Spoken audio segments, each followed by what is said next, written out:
Nós vamos conhecer agora um pouco, no contexto da cinética química, a influência na velocidade das reações que a temperatura provoca.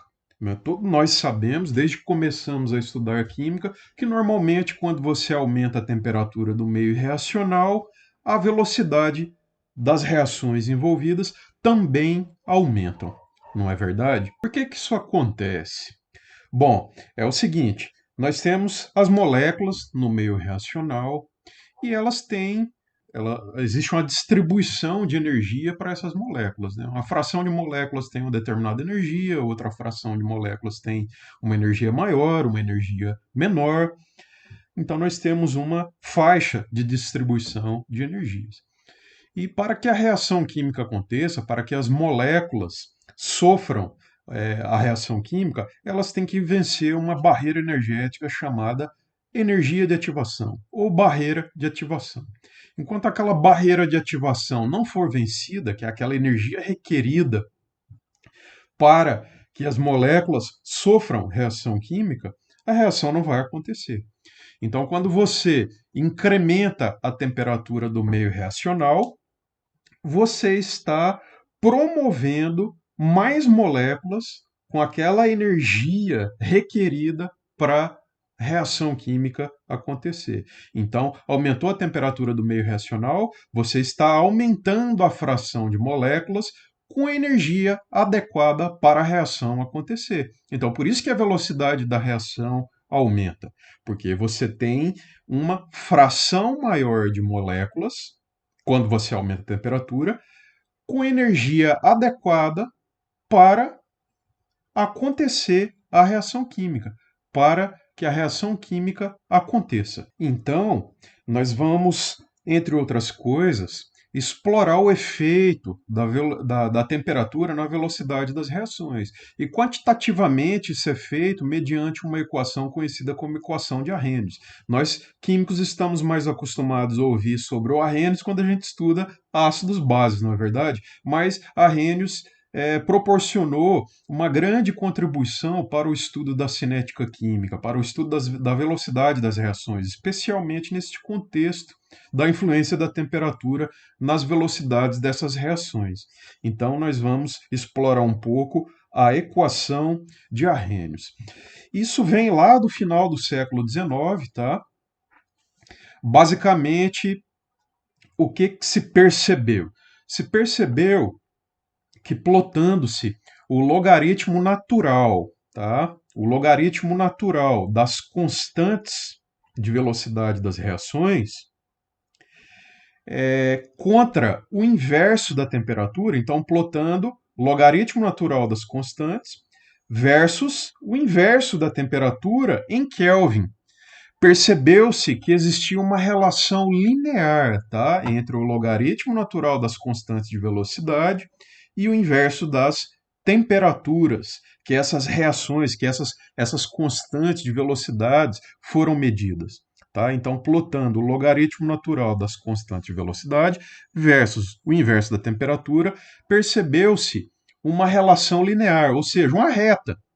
Então todo mundo sabe que a reta tem a inclinação, né? Isso aqui é a inclinação, e isso aqui é a intercepção, né? Então o coeficiente linear, coeficiente angular, tá? Traduzindo isso para grandezas de maior interesse para nós químicos. Então a constante de velocidade, ela tem uma grande importância, né? Lembra que nós estudamos na aula passada, ainda falamos sobre isso, sobre as constantes, né? As leis cinéticas, daí tem as constantes, tá? Essas constantes são influenciadas pela temperatura, tá? Então a intercepção, né? Onde a reta corta o eixo y, que é o coeficiente linear, aqui na equação de Arrhenius, que é essa equação aqui é conhecida como equação de Arrhenius. Nós vamos obter uma grandeza que é o logaritmo natural do azão, tá? Esse azão é conhecido como fator pré-exponencial. Daqui a pouco esse nome vai ficar mais claro o porquê desse nome, tá? Então, a intercepção, que a gente chama de logaritmo natural do azão, que é o fator pré-exponencial. Esse fator pré-exponencial tem a ver com frequência de colisões, tá? Não é algo tão presente, né? Talvez você nunca tenha ouvido falar sobre ele. Porém, eu aposto que você já ouviu lá da química geral, talvez até mesmo lá do ensino médio, a tal da energia de ativação, tá? Então, a energia de ativação é algo que você já ouviu muito, né? Não só agora, nesse momento que a gente está estudando aqui influência de temperatura na velocidade das reações, tá? Então, até comentei anteriormente, né, sobre a energia de ativação ser uma barreira energética para os reagentes serem convertidos a produtos, né? Existe essa barreira energética, que seria a energia de ativação. Então, olha só que legal. Se você plotar o logaritmo natural das constantes de velocidade versus o inverso da temperatura, o coeficiente angular, que é o EA sobre R, tá? O EA sobre R, se você pega então o coeficiente angular dessa reta obtida, você consegue chegar na famosa energia de ativação.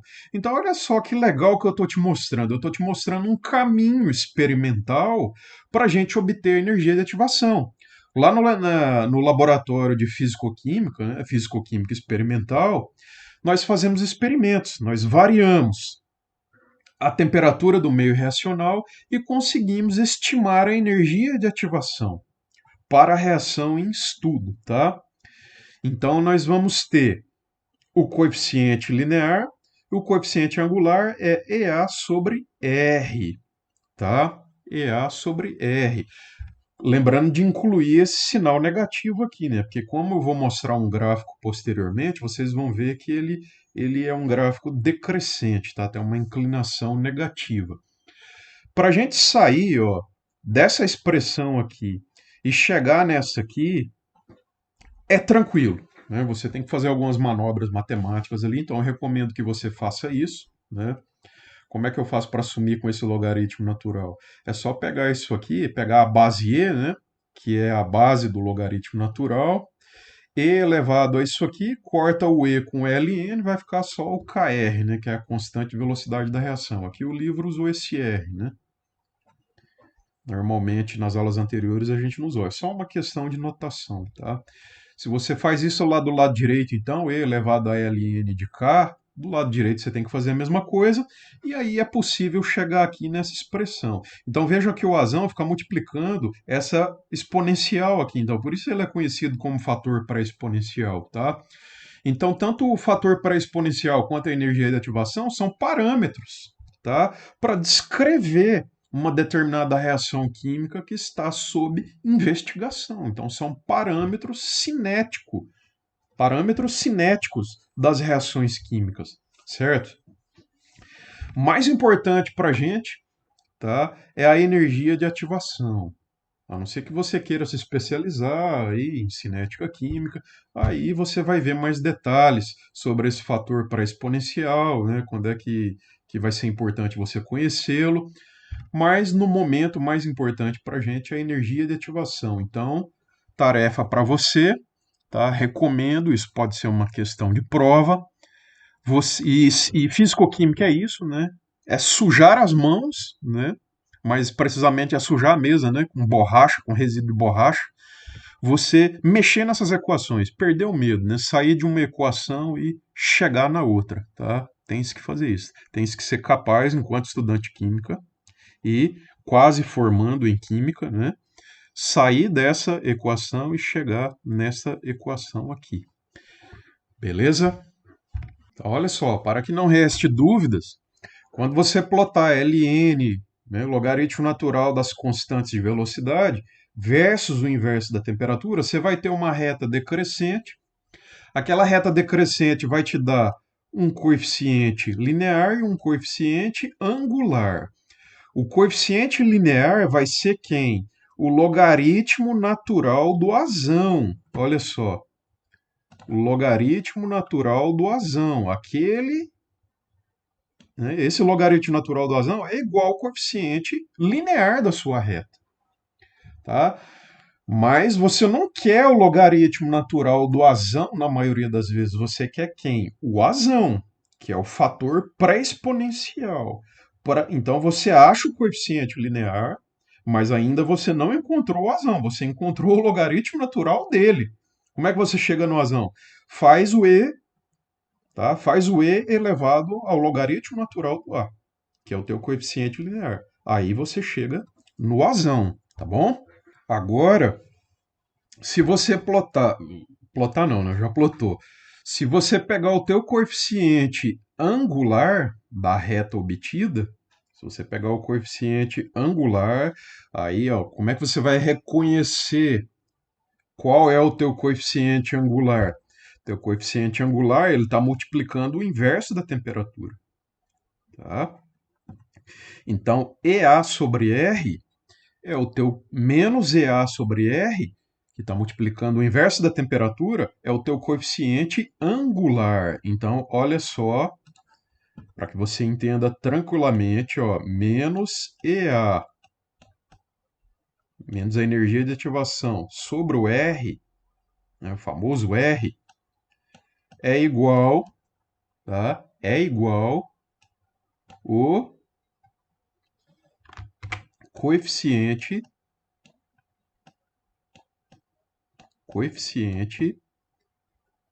angular. Então você plotou lá o teu gráfico, logaritmo natural das constantes de velocidade versus o inverso da temperatura, certo? Aí você tem a equação da reta, coeficiente linear, coeficiente angular. O coeficiente angular que você encontrar, usando o software de sua preferência, Calc, Excel, etc., vai te dar quem? O coeficiente angular é igual menos EA sobre R. Não é a energia de ativação. Para você achar a energia de ativação, o que, é que você tem que fazer? Você tem que isolar o EA, né? Matemática básica. Pegar o R, passar para lá multiplicando, tá? E trocar o sinal, né? Aí a energia de ativação vai ser um número positivo, tá? Você vai ver que o coeficiente angular ele é negativo, aí multiplica os dois lados por menos um, vai ficar positivo, tal, aí é tranquilo. Então é assim que você encontra a sua energia de ativação. Então é uma questão de prova, tá? Qual é o caminho experimental para você obter a energia de ativação? Caminho experimental super tranquilo, né? O que você tem que fazer?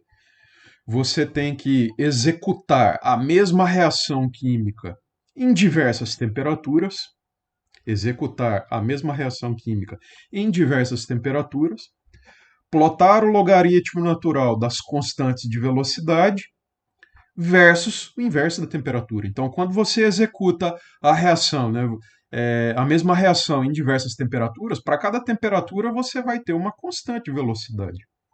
Aí você pega o logaritmo natural de todas as suas constantes de velocidade, lança isso em gráfico versus o inverso da temperatura, pega lá o coeficiente angular, tá?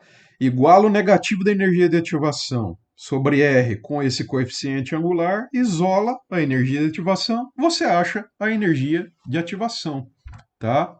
Lembrando que a energia de ativação, ela tem unidades de energia por mol, tá? Energia por mol, então joule por mol, ou os múltiplos, né? Kilojoule por mol também. Então tem dimensões, tem unidades de energia por mol, certo? Esse R aqui é aquele 8,31 joule por Kelvin por mol, tá bom? É isso aí. Então, olha só, o gráfico que eu queria mostrar para vocês. Ó, quando você plota o logaritmo natural das constantes de velocidade versus o inverso da temperatura, esta é a relação, né? Você vai ter um ponto ali, outro ponto aqui, não vai ser tudo bem certinho, né? Todo mundo sabe disso, todo estudante de química sabe disso, né? Fazer experimento e tal, você tem ali vários erros que vão sendo introduzidos ao longo do curso do experimento. Então, quando você plota o logaritmo natural das constantes de velocidade versus o inverso da temperatura, você tem esse tipo de relação. Enquanto o inverso da temperatura vai aumentando, o logaritmo natural das constantes de velocidade vai diminuindo. Por isso que você tem essa reta decrescente. Tá? Então, ó, a inclinação é menos EA sobre R, o negativo da energia de ativação dividido por R. E a intercepção, né, o coeficiente linear, que é onde a reta pega aqui, né, o eixo y, seria o logaritmo natural do fator pré-exponencial, tá bem? Bora resolver um exemplo, então, ó, determinando os parâmetros de Arrhenius. Parâmetros de Arrhenius são esses dois parâmetros que eu mostrei para vocês, o fator pré-exponencial e a energia de ativação. Então, conjuntamente são conhecidos como parâmetros de Arrhenius. Então, a velocidade de decomposição de segunda ordem, né? Então, a reação de segunda ordem do acetaldeído foi medida em uma faixa entre 700 e 1000 kelvins. E as constantes de velocidade foram encontradas, elas estão reportadas abaixo. Determine a energia de ativação e o fator pré-exponencial. Então, para cada temperatura em Kelvin, ó, temperatura sempre em Kelvin aqui na equação de Arrhenius, para cada temperatura você tem uma constante. Cada temperatura, uma constante. Cada temperatura, uma constante. Então, vamos dar uma olhada aqui nesses dados. Olha só. Para temperatura de 700, essa aqui é a constante, 0,011. Aumentou para 730, aumentou a constante velocidade, 0,035. Note que à medida que a temperatura vai aumentando, a constante velocidade também vai aumentando. Olha só como a diferença daqui para lá é grande. Ó. 910 Kelvin para 1000 kelvins, ó, sai de 20 e vai lá para 145 o valor da constante velocidade. Esses números fazem sentido para você? Com certeza eles fazem sentido. O que a gente já disse?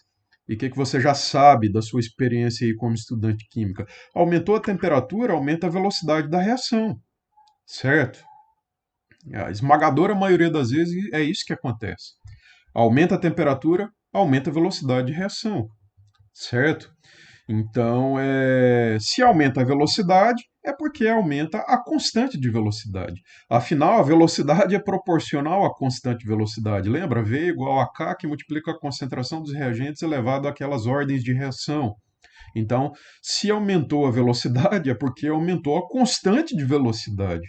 Então, uma coisa está amarrada com a outra. Então, esses valores, esses números aqui são totalmente consistentes com a nossa intuição aí de químicos, tá? Existem reações onde a coisa não funciona bem assim, tá? Não funciona bem assim. Então, mas não é o caso agora estudar esses casos aí mais complexos, não vem ao caso agora, né? Quanto caso, né? Então não vem ao caso falar sobre isso no momento. E vamos focar aqui, vamos tentar resolver essa questão. Né? Eu aconselho você a usar um software, dá para fazer no papel milimetrado sem problemas, ou usar um software, vou usar aqui o Calc, né, da suíte LibreOffice. Primeiro eu vou montar uma tabela com as temperaturas e as respectivas constantes de velocidade. Aí, pessoal, então, montei uma tabela com as constantes, são dados da questão. Nessa coluna aqui eu vou colocar os logaritmos naturais das constantes. Então, aqui simplesmente uma fórmula você começa com um sinal de igualdade, logaritmo natural, abre parêntese, clica na constante, dá um Enter, aí você arrasta a fórmula aqui e ele já calcula o logaritmo natural de todas as constantes. E nessa coluna aqui eu vou colocar o inverso da temperatura. Começa com um sinal de igual, 1 dividido pela temperatura. Arrasta a fórmula, ele já calcula o inverso da temperatura para todas as temperaturas aqui em questão. Agora, o que nós precisamos? Nós precisamos do coeficiente angular, coeficiente linear. Então, aqui ó, eu vou colocar o coeficiente linear e aqui o coeficiente angular, certo? Coeficiente linear. Nós já usamos essa função na aula passada. É intercepção, ó. tá? O nome da função aqui no Calc é intercepção. Lá no Excel, não sei, tá? Eu não uso o Excel. Então, tem que dar uma olhada aí. Né? Para usar o teu software, você tem que conhecer as funções dele. Então, intercepção.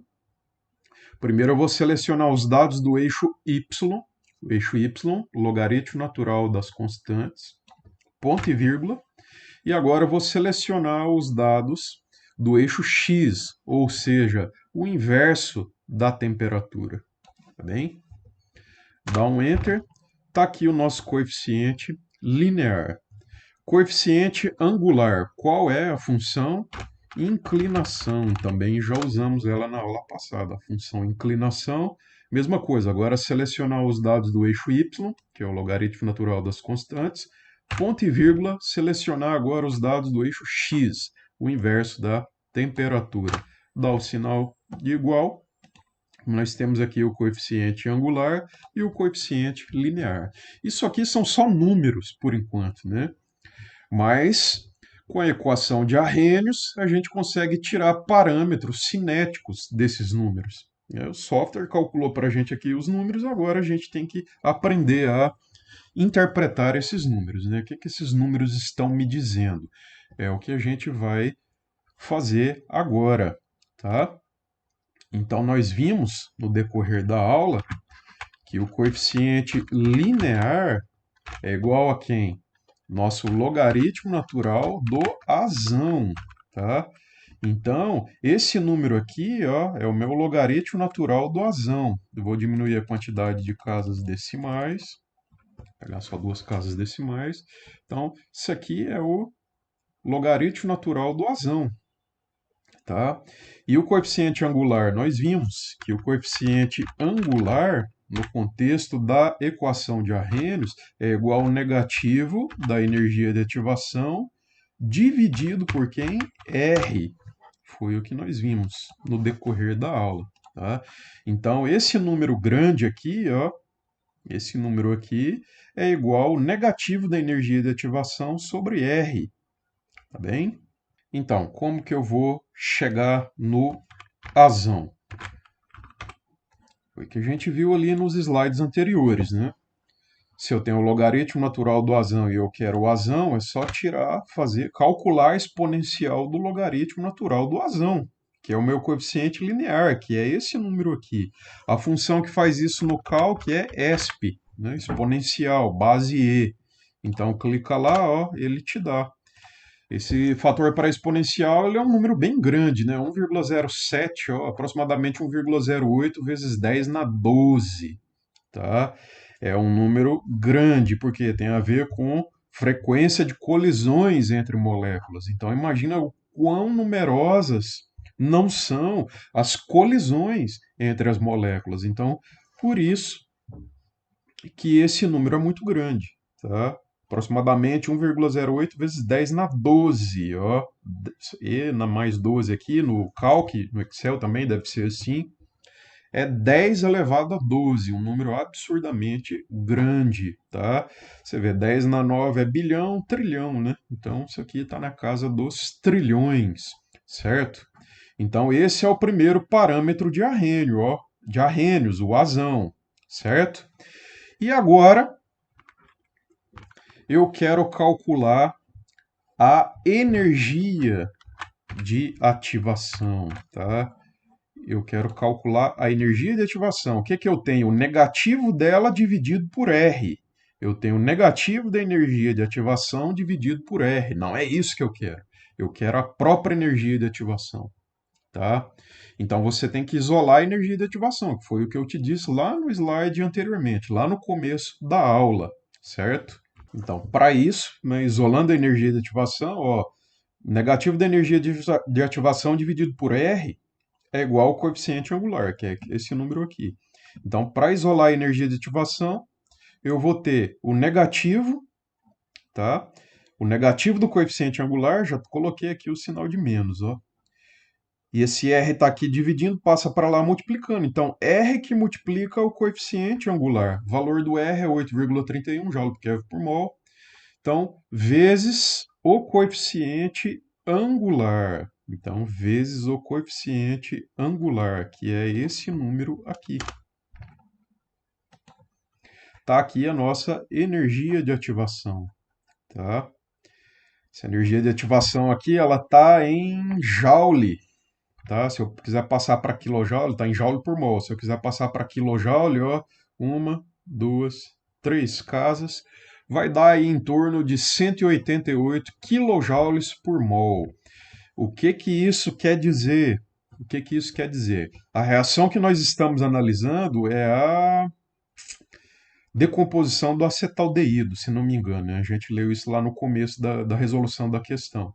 Então, a energia de ativação, ou seja, é a energia que a ser fornecida, é a energia que as moléculas têm que ter, tá? É a energia que as moléculas têm que ter para que a reação aconteça. Então, a energia a ser fornecida para as moléculas para que a reação aconteça.